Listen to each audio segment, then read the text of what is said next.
చెప్పమ్మా. పెళ్ళా మూడు ఉన్నారంట. పెళ్ళా మూడు ఏమన్నారంటే పెళ్ళాన్ని ఏమన్నాడంట, నీ లెక్క ఉత్తారమ్మ పిల్లలు నేను ఇచ్చి పెడతాను. పెళ్ళా మొగుడు పిల్లల లెక్క పెట్టక మొగుడు పిల్లలు ఎట్లా పుడతారు? వేరే పిల్లలు వేరే వాళ్ళ లెక్క పుడతారు. తల్లిదండ్రులు మన తల్లిదండ్రుల లెక్కనే పుడతారు, వేరే వాళ్ళ లెక్క పుడతారు. అదే కుల్లిగా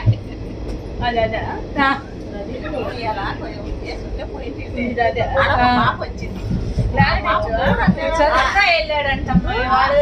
అక్క వెళ్ళినాడు, మార్నింగ్ చెక్ చేయడం ఎందుకు, ఇల్లంతా తడిసిపోయింది, నీట్గా రావడం బడి చూసిందంట. వాడు నాకేం తెలుసు, నేను లైన్ కలిపితే వాడిని తిట్టు అంటున్నాడు. అంత అవసరం అంత అవసరం అయింది వాళ్ళకి. వెళ్ళిన వాళ్ళు మెడకొని ఉండొచ్చు. పెద్దమ్మ హాయ్ చెప్పు, బాయ్ చెప్పు. చెప్పమ్మా, ఎత్తు పెడతాం.